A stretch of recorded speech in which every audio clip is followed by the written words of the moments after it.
Hello friends, welcome to my channel. ఈరోజు మనం chicken fry ఎలా చేయాలో చూద్దాం.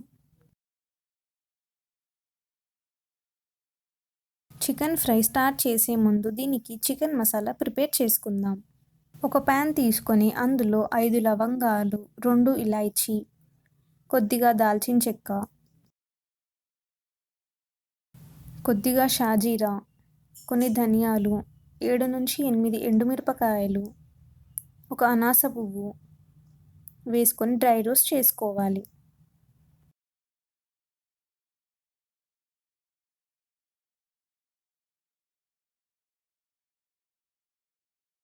మిరపకాయలు కొద్దిగా వేగిన తర్వాత ఇందులో కొద్దిగా జీలకర్ర వేసుకోవాలి.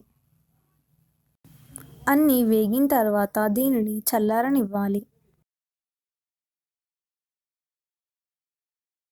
దీనిని ఒక మిక్సీ జార్లోకి తీసుకొని గ్రైండ్ చేసుకుందాం.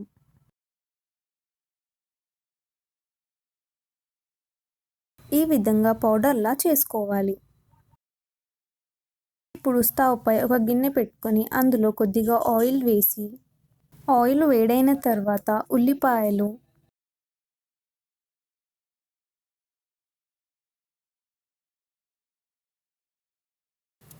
పచ్చిమిర్చి, కొద్దిగా కరివేపాకు వేసుకొని కలుపుకోవాలి.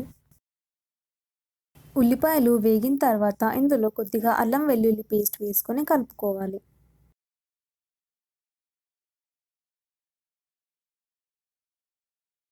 అల్లం వెల్లుల్లి పేస్ట్ పచ్చివాసన పోయిన తర్వాత నీట్గా కడుక్కున్న చికెన్ని వేసుకోవాలి. మొత్తం కలిసేలా ఒకసారి కలుపుకుందాం. దీనిని ఒక 10 నిమిషాల పాటు మీడియం ఫ్లేమ్లో వేగనివ్వాలి.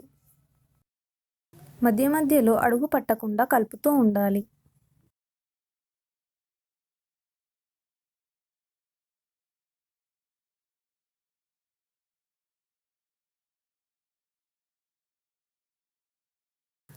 ఒక 10 నిమిషాల తర్వాత ఇందులో పసుపు వేసుకోవాలి. అలాగే తగినంత ఉప్పు వేసుకొని కలుపుకుందాం.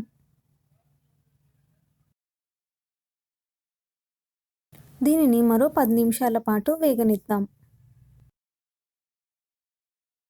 10 నిమిషాల తర్వాత ఇందులో ముందుగా గ్రైండ్ చేసుకున్న పౌడర్ని వేసుకుందాం.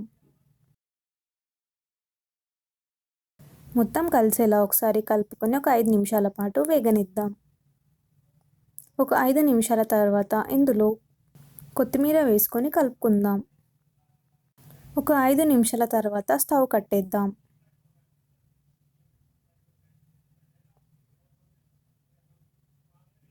చాలా టేస్టీగా ఉండే చికెన్ ఫ్రై రెడీ అయిపోయింది. ఈ వంట మీకు నచ్చినట్టయితే లైక్ చేసి సబ్స్క్రైబ్ చేయండి.